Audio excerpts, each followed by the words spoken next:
on silent mode during the sessions. We encourage you to use social media to drive the conversation forward. Please use the hashtag Global Tech Summit and follow us at Carnegie India on Twitter. Before we start the official proceedings of the day and invite my director to deliver welcome remarks, let's watch a short video to explore the evolution of GTS. Video, please. This summit came out of a very interesting conversation. What we wanted to capture was that sense of changing India. What are the technological challenges? How will they impact on India? How will they impact on India abroad? What can India do from abroad to make it change here? So that's broadly the conversation. I think GTS is more important today than it has ever been in the past. It's been a brilliant series of panels, meetings. Diverse background in the panel from the government, from development institutions, from the academia, and it has been quite enriching to me. Mysterious pneumonia outbreak in Wuhan, China. A new type of coronavirus. The number of affected countries has tripled. The World Health Organization has just declared that this is a pandemic. There does exist a web of partners and allies across the Indo-Pacific who share an interest in ensuring that China's rise doesn't come at the expense of their security and prosperity. The first one is for people not to think that the pandemic is over just because we have a few vaccines with interim results and emergency use authorization.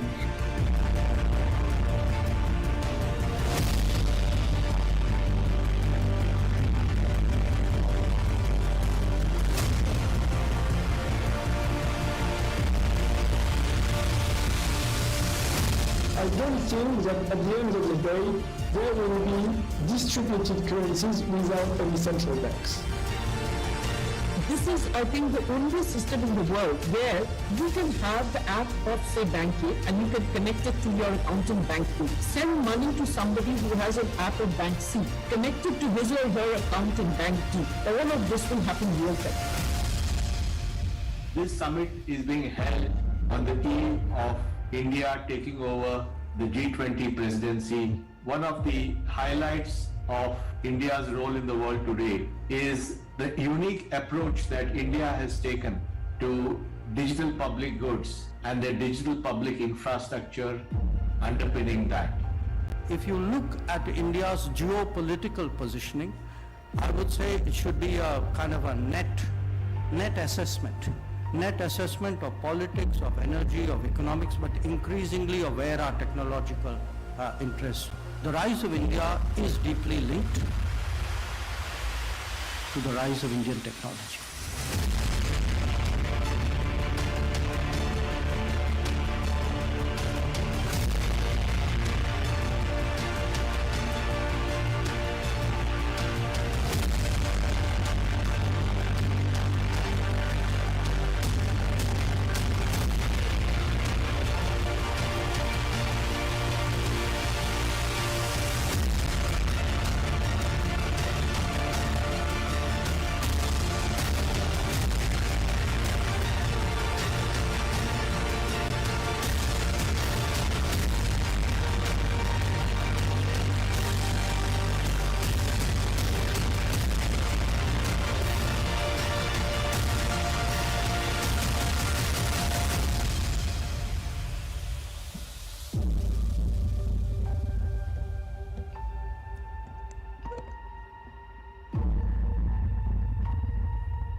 Dr. S. Jaishankar, Honorable Minister of External Affairs, Your Excellencies, GTS speakers, distinguished delegates, good evening and welcome to the Global Technology Summit 2023.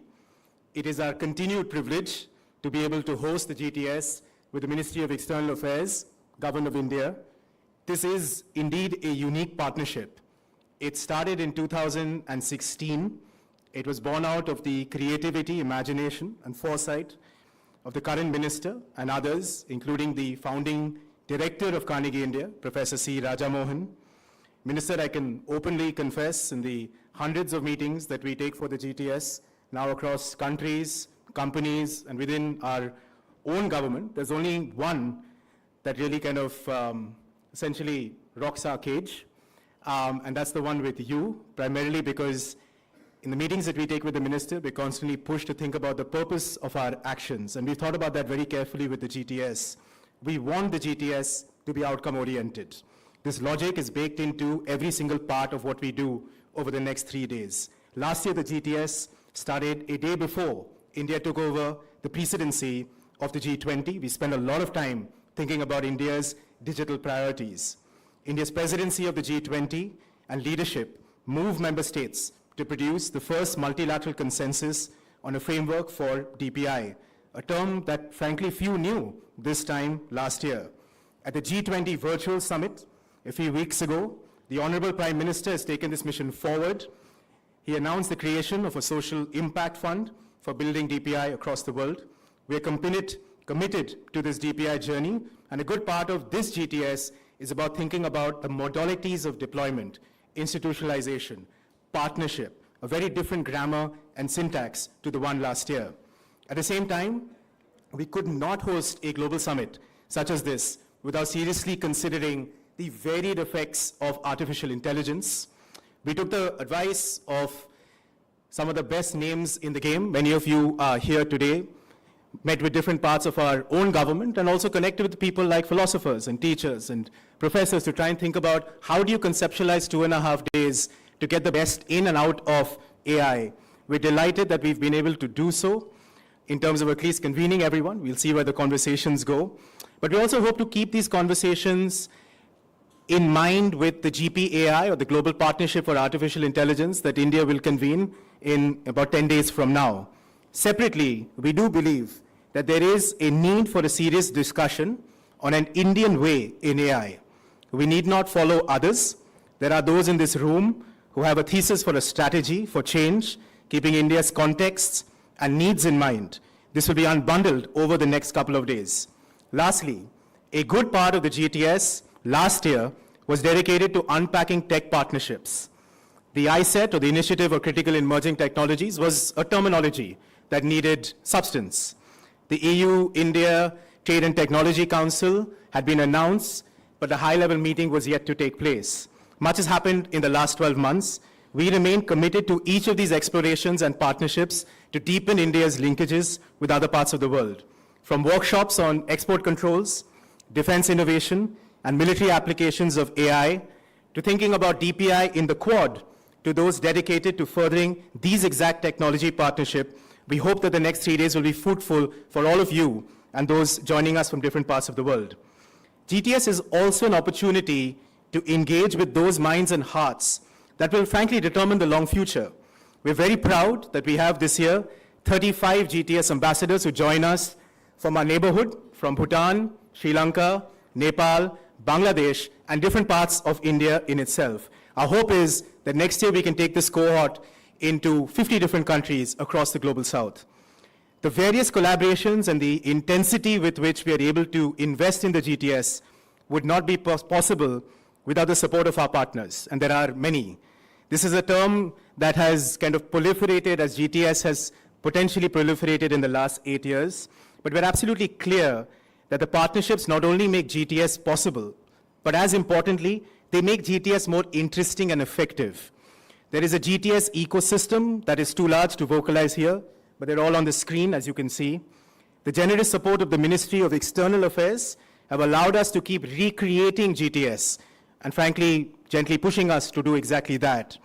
Developing this larger ecosystem, and I'd like to take this opportunity to thank the current Joint Secretary, Policy Planning and Research, S. Raghuram, and his team, led by Ambarish and others, for their incredible support. This is truly a team sport that we play together. Lastly, if you would allow me the liberty of mentioning and thanking the incredibly charged, driven, and unfailingly supportive team at Carnegie India to bring us up to this point, led by Konark, Soyash, Shruti, Surya, Shatak, Ayush, Upasana. The name goes on, but you know who you are. I think in many ways this summit perhaps best exemplifies how the best of collective action, aided and supported by all of you sitting here, and those who are joining us from, I believe, 174 countries from across the world in the last count, make this conversation hopefully useful, effective, and will get us to shake the tree as we move on various policy landscapes and think about them carefully over the next 2.5 days.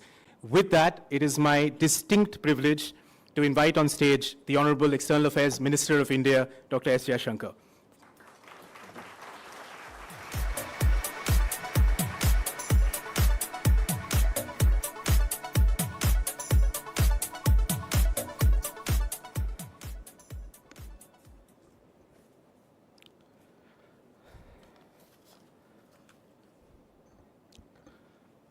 Rudra, dear friends, let me say it's good to be back at GTS, and I'm looking forward to this year's session as well.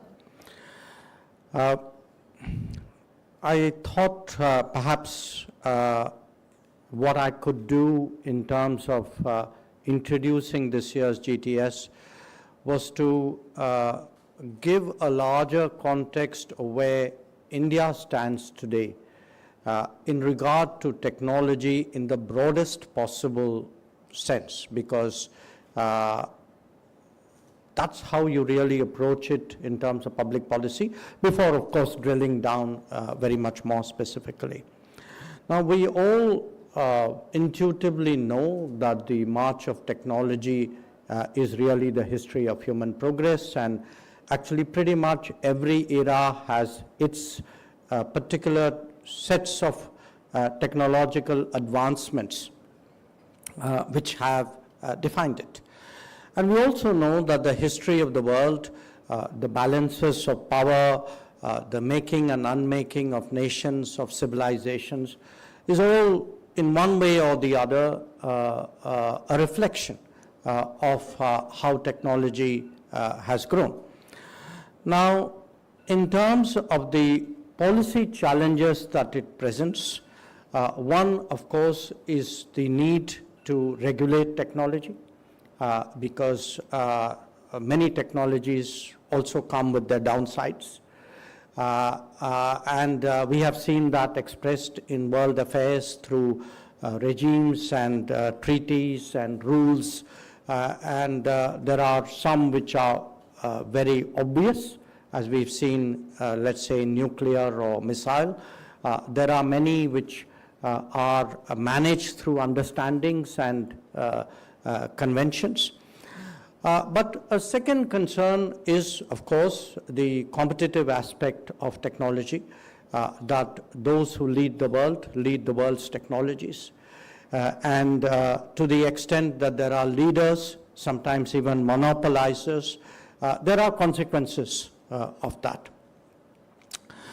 And what has perhaps changed in recent, perhaps, decade has been that while technology was always a determinant, the interpenetrative capability of technology has actually grown, which is, it is not just that it shapes our lives, but in a very individual sense, across all the conceptual barriers that we all have in our minds, barriers of privacy, barriers of community, barriers of nation state.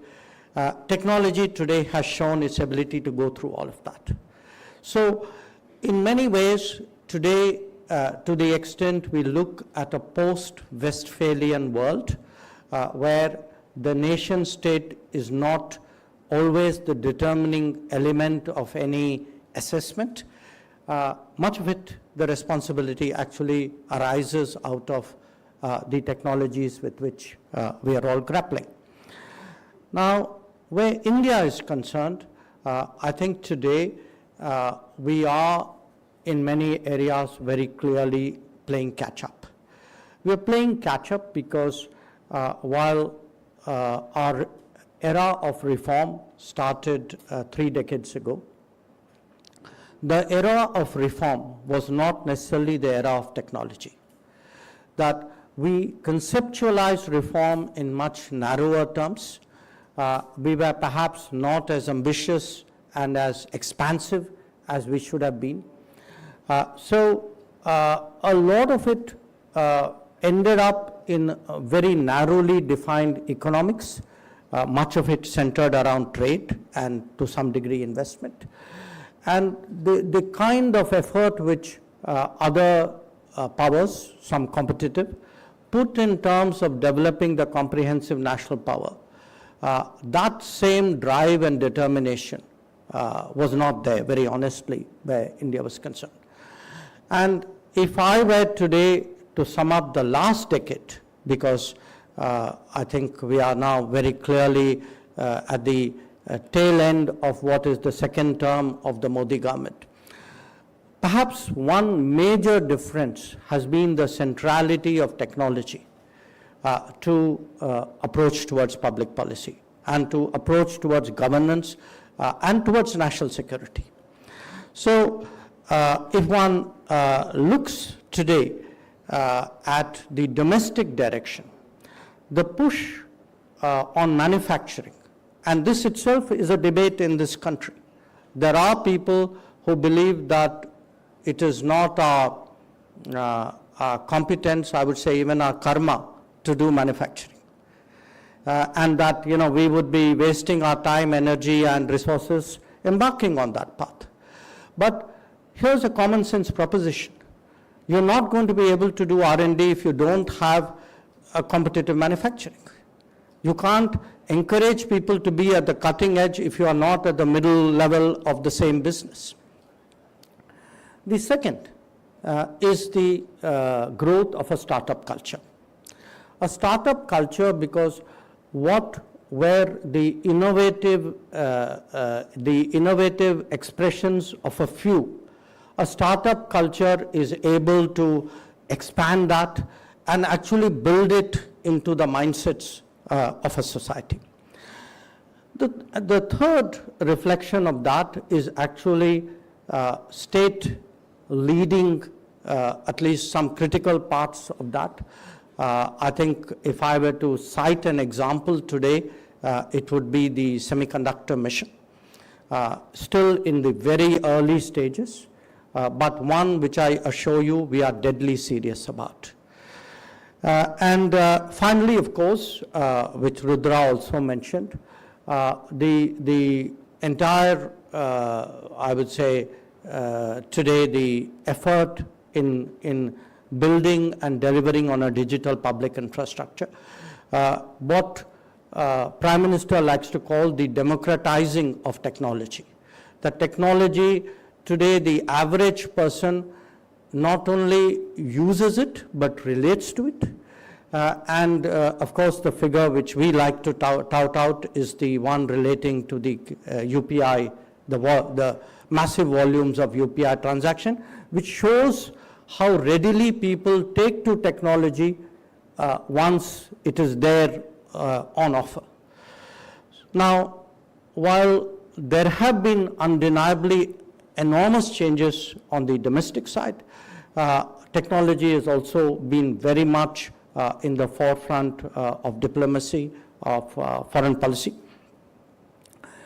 It is today, I would say, reflected in how often we talk to our partners about reliable and resilient supply chains and what would be India's role in that new sets of chains that are being built. Or, in fact, in the conversations about critical and emerging technologies. And it could have, cascading impact in other areas. So, I find, particularly in the last year, many more countries are interested in mobility discussions because the world of technology is also accelerating the world of mobility. I would, I know that there's a lot that you will all be discussing. At the moment, of course, one particular area of interest is the debate about responsible AI, and I was very pleased today when I was in Parliament to learn from my colleague Rajiv Chandrasekhar that he will be speaking to you about it, I think tomorrow or day after, that he is absolutely the right person where the government is concerned for that particular subject. Overall, I would say when it comes to technology, today the challenge, as it is in much of international relations, is how to compete, but how to compete with responsibility. So that is, and responsibility and competition do not always easily go together. So that I see as today one of the biggest challenges in international relations. So when I look at the broad set of issues that you will be talking about, for me, much of that comes to managing it at a interstate level and at a multilateral level. So I really look forward to your energetic discussions and then try to see where the derived wisdom from that is useful for me. Once again, I thank you all for being here and for having the patience to listen to me once again. Thank you.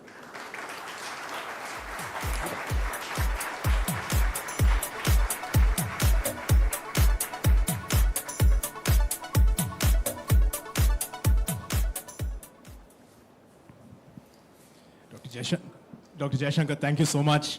There's a lot in those notes for us to unpack. Perhaps I could start by asking you a slightly broader question. In 2016, you had some kind of a geopolitical conception in mind when the various conversations on technology started and the geopolitics of sort of technology. The GTS is perhaps one small derivative of that. Could you give us a sense of what those conceptions were back in 2016 and how have they changed, if at all, as you sit here for the 8th edition? You know, when we started this, I'm not sure. This is working. Okay.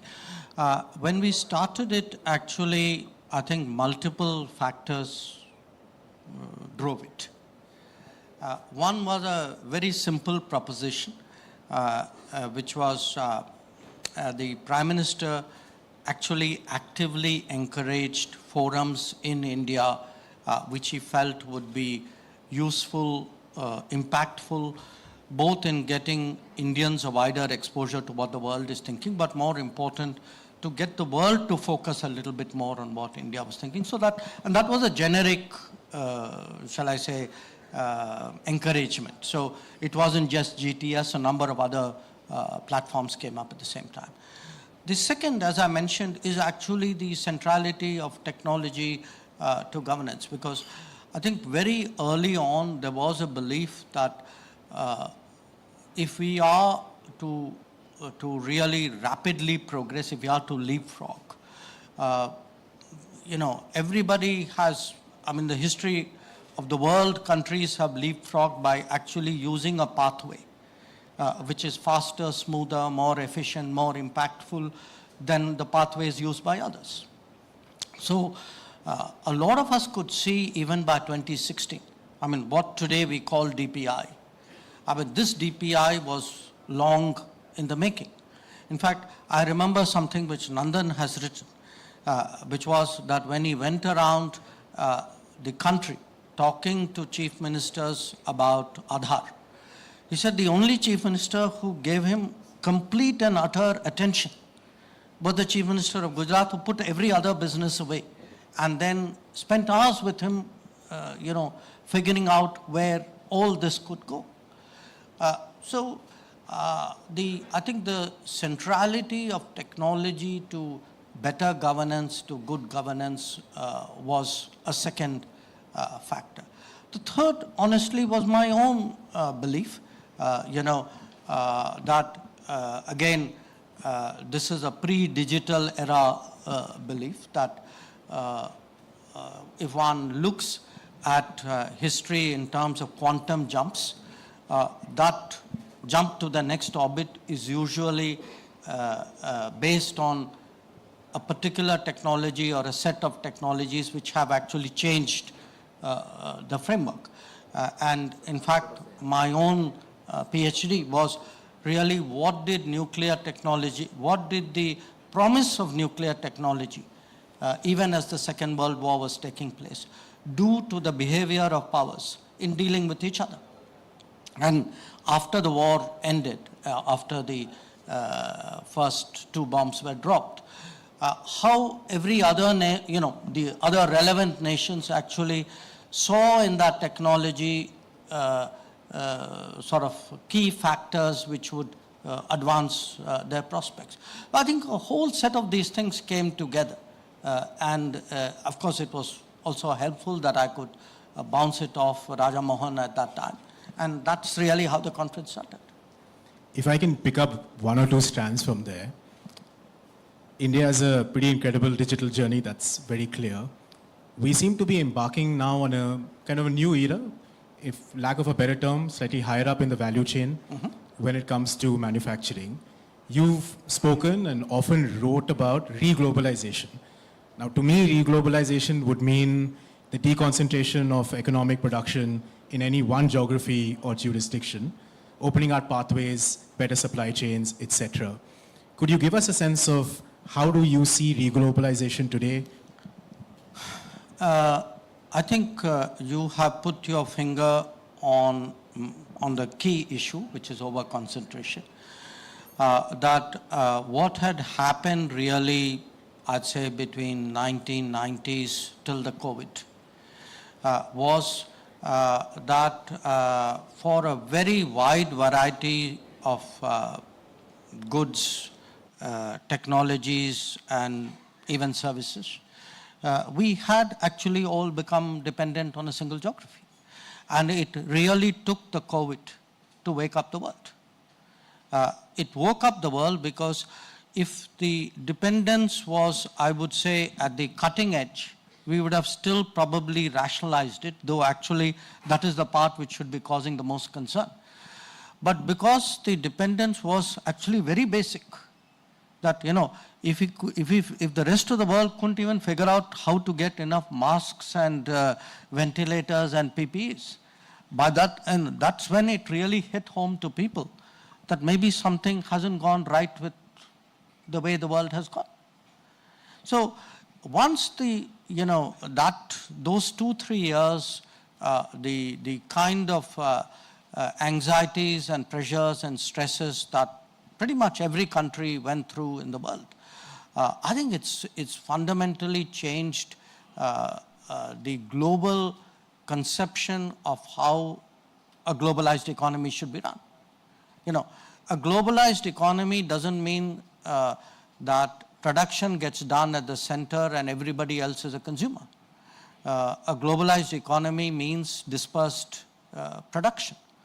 It means enough plan Bs and Cs, not where things to go wrong, when things go wrong, because it will certainly go wrong.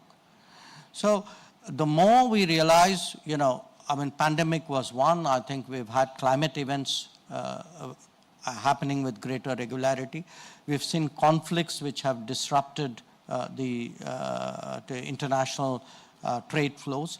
So our understanding of disruptions has become sharper. Our worries about concentrated production is greater. I think you put 2 and 2 together and you will arrive at the need for a re-globalization. Now, I'm not saying re-globalization is happening. I'm saying that that's really what we should be aiming for. And if key countries understand it and if enough businesses understand it, they will take the world in that direction. It will not happen overnight. It may not even happen volumetrically, which is, that a large part of global manufacturing gets spread all over the world. But it may happen in sensitive areas. That's why this whole stress today on reliable and resilient supply chains. If India is, and you've laid out a vision in the keynote that you gave, especially on semiconductors, where it definitely seems to many of us from the outside that in fact the government is more than deadly serious. And we just had a big company that broken ground in Gujarat the hope is that ecosystem will grow even further. But for re-globalization, Minister, if I could say, there seems to be at least two preconditions. One is internal to us, which is that are we in the place where we can absorb the disruptions that are taking place in other parts of the world and make the best of them? And the other is perhaps what we're already doing, or what we see from the outside, is forging new partnerships. I would say a kind of a partial yes to both, but very much work in progress. I mean, you know, what happens often, and it's a very human habit. We tend to compare, benchmark ourselves against our own past. So we would say, yes, it's easier to do business because it's better today in 2023 than it was in 2018, which was better than 2013 and whatever. But beyond the point, that doesn't cut much ice, because the investor is not really looking at you against yourself. They are looking at you against competitors. So clearly, it's one area where we need to keep improving our openness and our, I would say, ability to be credible as a manufacturing location. It isn't just the business rules. I think a large part of it is also the nature of the workforce. To the extent that today the emphasis is much more on, you know, the kind of emphasis we have seen on skill development, on innovation, on on training. These are relatively new in India. I mean, they are less than a decade old, and there's a long way to go here. I mean, if one were to do a workforce comparison, we will not necessarily come out well from it. So I would say, therefore, yes, there is a lot that we could do, but at some stage you got to start doing it. You know, we don't want to go to the other extreme and say, oh, we're no good at it, so let's not even have a shot at it. And there are people who are peddling that narrative as well. So to me, how do we, go along this path as effectively and sort of seriously as we can? So you've had a number of pieces here. You've had this production-linked incentive initiative. As I said, you've had an expansion of technical education, a much more serious skilling program, an easier to do business approach, and easier de-bureaucratizing of the system in a way, what we call ease of living.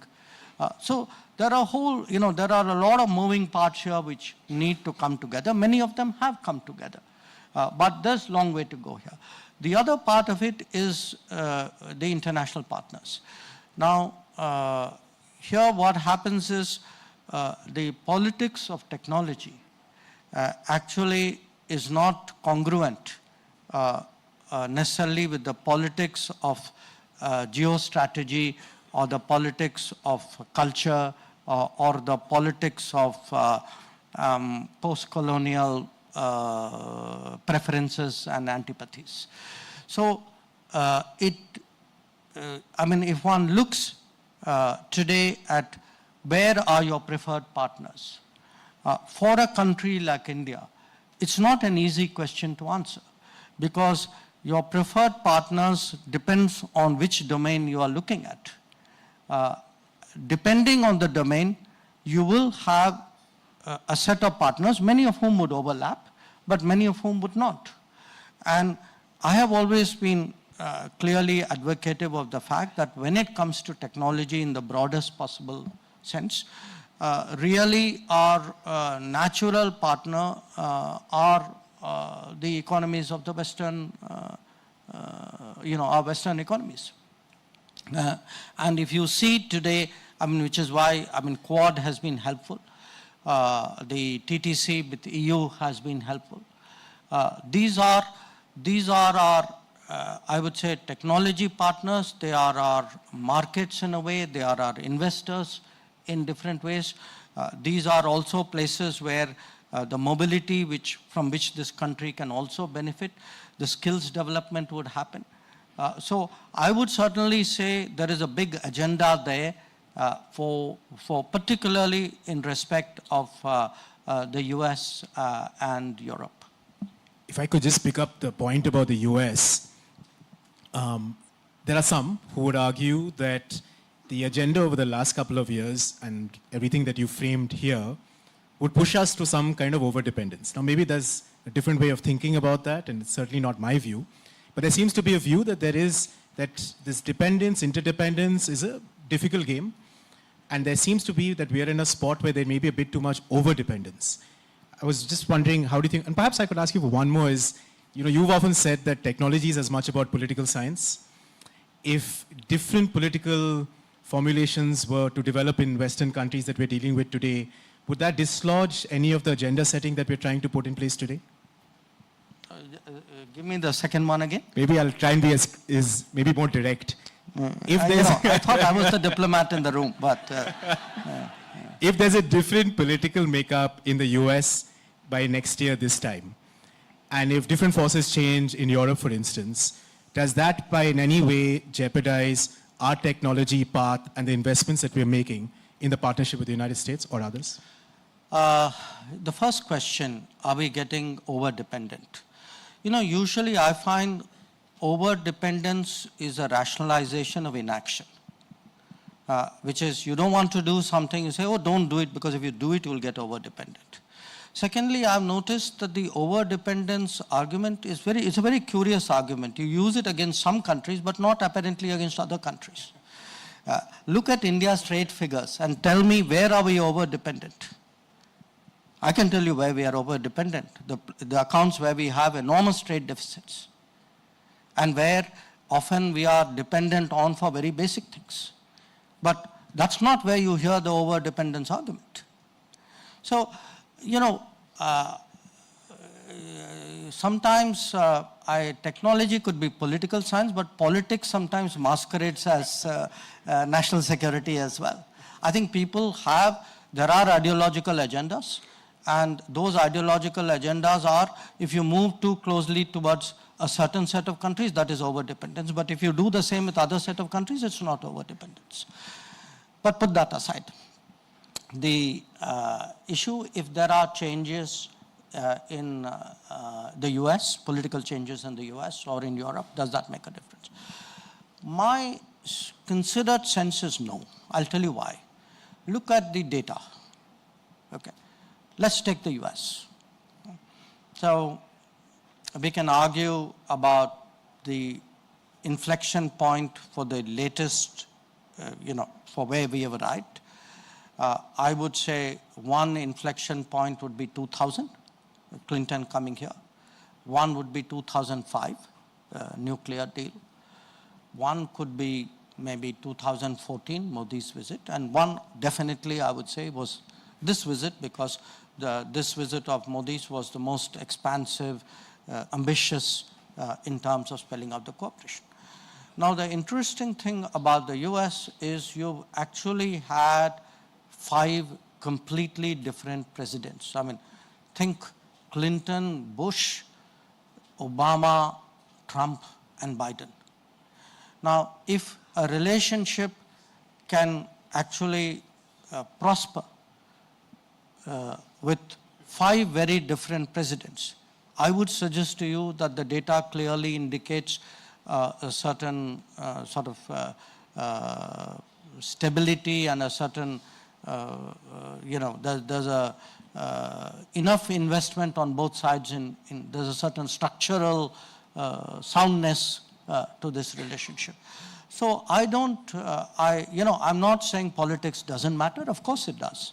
The arguments could be different, that the nature of negotiations could be different.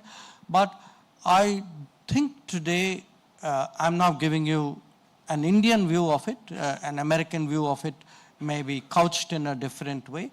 But I think today, from an Indian perspective, India-US relations is certainly proofed against political change. Where Europe is concerned, I think we are frankly much less of an issue there there's less community there in terms of their own calculations. We are less salient. So I do not really see us even being a subject of debate. So I'm quite confident that, because we can all see changes will come. I mean, some developments in Europe have shown that you can have ups and downs, and it's in the nature of democracy as well that things like that can happen. But I'm pretty confident that certainly a large part of the India-US and India-Europe conversations on technology, and not just on technology, actually on strategic convergence and shared strategic interests. I think they are well-proofed against the politics of the day. Minister, if I could pick up the question on Europe. Is Europe clearly, I mean, for what we make out from the outside, and we read you and others, is that Europe played a central role in a conceptualization of what you often refer to as a multipolar world, multi-vector world in its sense. Last year, this time, the EU-TTC existed, but it was yet to be fleshed out. You had a very high-level meeting this summer, where now there's an agenda for action. Could you give us a sense of how that unfolds on the TTC side? The idea of a TTC came from actually President von der Leyen when she was visiting India. It's an interesting proposal. There was one which the EU had done with the US. But, the nature of the US-EU relationship is significantly different. It's a far more mature, advanced relationship than ours is.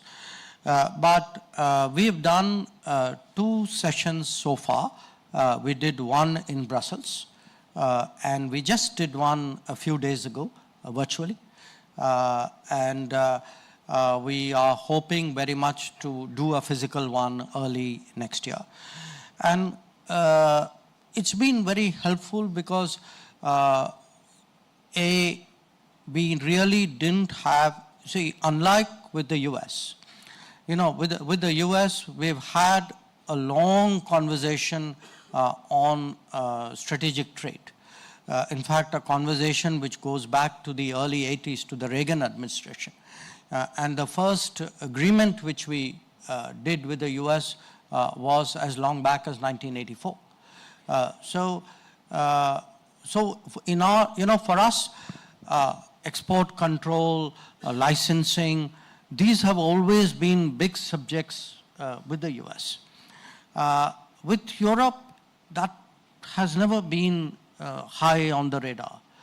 So today, when we are moving to an era where control on technologies and strategic trade is making a comeback, I think it's crucial we have that conversation, partly because India is both a bigger consumer and generator of technology, partly because Europe's relevance on that has gone up, and also because the India-EU relation, the volumes of India-EU trade and investment have gone up. So there was a good case. It was, I think, a very well-timed European initiative. We were very glad to respond, and I do think, this is something which will go forward. You brought up export controls, Minister. You'd be glad to know that we have about 30 US officials who are here for GTS, so perhaps a bit too much for our team to deal with, but they're here and we're very glad they're there, and I see Jonathan Finest sitting here as well. And a lot of them are here to do various workshops with our companies, MSMEs, startups. Many of our startups, as you mentioned in the keynote, now have serious capability, especially in space, dual-use AI. And there's a kind of not a new, but there's a renewed conversation perhaps between the two sides in terms of us knocking on their doors to access technology, licensing. Some of it is just getting through ambiguity in its sense. But one part that sometimes comes up in these conversations is, especially on the export control side, is the highlight of overdependence that we have with another jurisdiction, such as Russia, for instance. And I was just wondering if you can give us a sense, when and if this war ends, how do you see our relationship and our military dependence on Russia panning out over the next many years? Look, again I put it to you, over-dependence is a very, very loaded term. It's what you use when you don't want the other guy to do something, okay? When you want them to do it, you never talk about it. I mean, we have a relationship with Russia. It's not a relationship which happened in one instant, one day, 1 month, 1 year. It is an accumulated relationship of close to 60 years. And it's a relationship which happened because the direction of world politics during those 50, 60 years actually helped forge that relationship.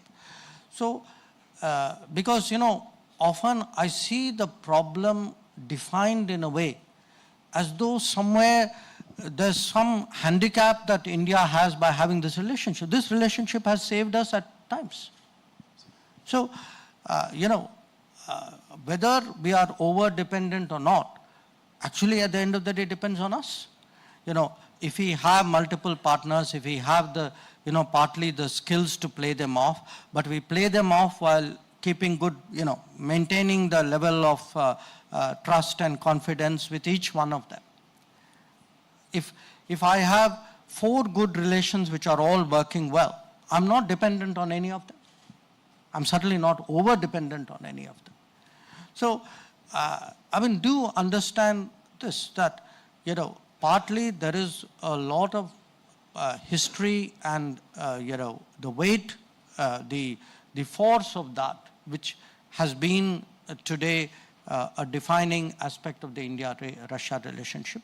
Secondly, there is it's like strategy 101. I mean, if you look at the Eurasian landmass, just looking at the map, it makes sense that India and Russia would have strong relations, because it is in accordance with the first principle of politics of your neighbor's neighbor. So for us, there is a lot of logic to it. But what had happened in the past was, we ended up in a situation, I'm not assigning responsibility for it, where our own options were constrained. Okay, what in the last 30 years, that has widened, and certainly I would assert in the last 10 years, it has widened even more. Now, as you have more options, it's natural for a country to make the best of it. And to make the best of it, you then become very considered and deliberate and judicious about which option you exercise in which domain to what extent. And that, in a way, today is what Indian foreign policy is about. I mean, it has become more complicated to practice simply because actually my landscape has widened, my options have widened, I have become bigger, my footprint has grown bigger. So I have to somewhere get, it's like having a small portfolio versus a huge portfolio. The portfolio has got bigger, I will find a balance. If I find a balance, I'm not over-dependent. Let me ask you a somewhat prosaic question. When portfolios become larger, we need more resources and capacities. And this question gets asked often of political leaders and ministers about, are we doing enough on capacity? But on question of this geopolitics of technology, there are so many shifts taking place. We're involved in so many conversations across the world. There is reglobalization to an extent that's actually happening in manufacturing other places. We're seeing movement in data. We're seeing changes in digital public infrastructure for something that few knew last year to now we're thinking about Global South, Quad, etc. Is your ministry, if I may ask, a ministry that today perhaps needs to change to deal with the different kinds of capacity, not just in terms of numbers, but the complexity of the ecosystem we are now working? Okay. You said, Rudra, at the beginning that, in the last year, so many things have happened. Okay. So we must have done something right? Now, if we had such severe constraints, and yet we did so many things right, either we are exceptionally smart, I don't want to say that about myself.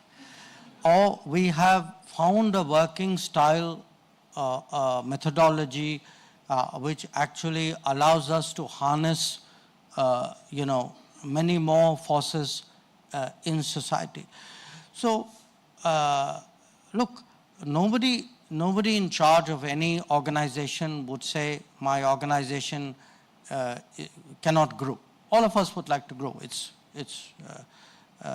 a self-interest out there. But I have the limitations, not of Indian diplomacy, not of the Indian Foreign Service. I have the limitations of an entire Indian governance structure.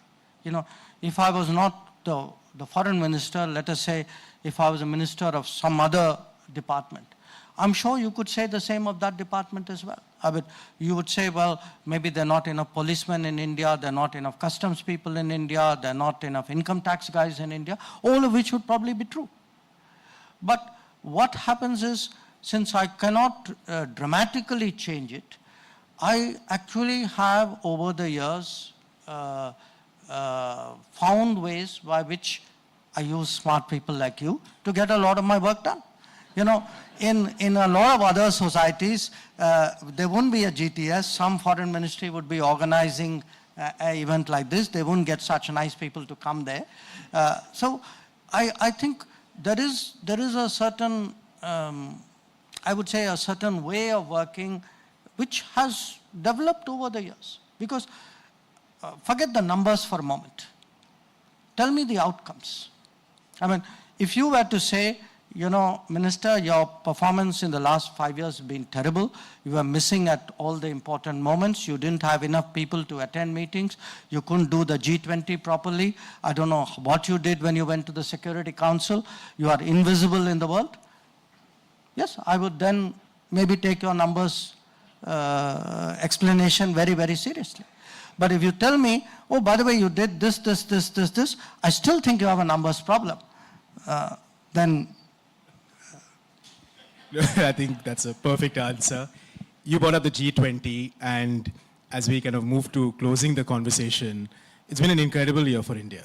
I think the involvement of various networks of people, ecosystems, and you just reflected on the government's different ways of working with people, using different ecosystems, working with them. It was really, literally the kind of people's G20 as we saw it here. You've spoken of the G20 in the context also of an expression of a more dynamic form of multilateralism, and a good expression and perhaps good empirical example of how that dynamism can really come to bear. How do we sustain this process going ahead, and as we now hand over the baton to Brazil and beyond? I'm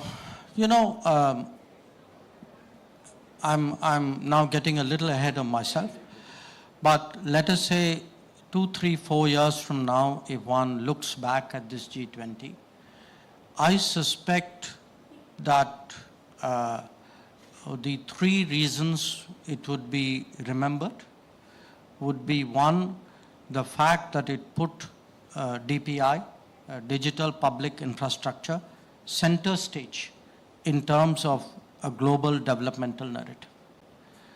Number 2, I think it refocused attention on the fact that we are falling behind on SDGs in the most alarming way, and that it was something which had been the other events, more compelling events, had pushed that to the side. And number 3, I would say it would be remembered as one major step of reforming the global order where Africa actually got a place.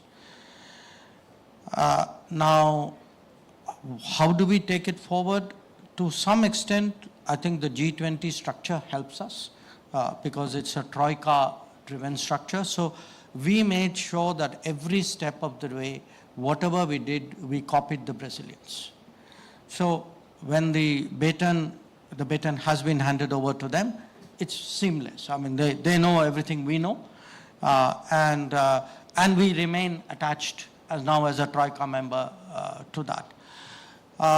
And it's also helpful that South Africa follows after Brazil, because again, we certainly, as the hosts and the prime movers of the G20, a lot of what, the diplomacy which happened centered around us. But I must say that to a great degree, Brazil and South Africa, particularly when we were close to the last mile, were helpful in forging, because finally, look, the G20 came together, every one of the G20 members in some way or the other did something to buy into the outcome document, and many of them had very strong positions. So we have to also give them credit that for a larger cause, for a bigger message, many of them actually made adjustments to their position. I think this is a kind of a global happening which should not be lightly disregarded. So everybody did their share, but I would say the next two, the Brazil, South Africa, we were very much at the heart of what happened in that last phase. So I'm very confident that the kind of the traditions, the culture, the getting things together. I actually forgot to add the fourth, which was really IFI reform. It didn't happen in Delhi, but I think the Marrakesh meeting in October, which happened the month after, is hugely consequential. We haven't seen the full import of that play out, but I would say again, if we do see really a big push in terms of development funding in the world, especially green funding, I think people would look back and say, okay, a lot of that goes to what happened at the Marrakesh Finance Ministers meeting. No, thank you, Minister. To close out, if I can ask, you joined the Foreign Service, if I got my math right, 46 years ago. Yeah, yes. In 2019, you became our 30th Foreign Minister. What were the opportunities, if I can just ask, that you saw perhaps in 2019? And what are the opportunities that you see today as you're close to closing out your first term as the Foreign Minister, and hopefully many more terms? But what are the opportunities that you see for India today, looking at the next few years? Coming in 2019, I had the experience of being Foreign Secretary before that. Then fortunately, a bit of a break, which helped me to get a better understanding of how business really works. So we came in, obviously, with a lot of ideas, a great deal of ambition, I would say, because the first term had put in place many, at least many of the concepts which we wanted to take forward in the second term. And, it could be concepts in terms of how do you prioritize the world, a neighborhood, an extended neighborhood, key partners, areas of interest, take the Quad further. There were a whole set of issues out there. When I look, coming to the end of the term, I would say what obviously we didn't see coming. None of us saw the COVID coming and how transformational COVID would be. We look in terms of our own lifestyles, but certainly in terms of what it has done to the world's thinking about the world, it's hugely consequential. Second, we obviously, this is an India issue particularly. Again, it would have been very difficult to foresee the downturn of our relations with China. And what the consequences of that actually have been to our national security and diplomacy. Then, of course, we have the Ukraine conflict. We have the American withdrawal from Afghanistan, though I would argue that could and to some degree was foreseen. You know, it was like a long goodbye, but that goodbye was evident even before 2019. Of course now what we are seeing in West Asia. So if in these 5 years you've had 5-6 such globally consequential events, it's clearly a very, very different world that we are looking at. But my sort of considered self-assessment would be that in each case, you know, we have sought to absorb the event, respond in the most effective way, even where possible, use it to advance or to gain in some manner. And I think if you use these 5 events, and this is from an Indian perspective, really the COVID, the China relationship, the Afghanistan issue, the conflict in Ukraine, the Middle East, I think put together, I would overall say that we haven't done a bad job. Dr. Jaishankar, thank you so much for opening GTS. Thank you for your time and your thoughtful remarks. We'll unpack a lot of this over the next 2.5 days, at least on the technology side. And we really appreciate your time and support. Thank you, sir. Thank you.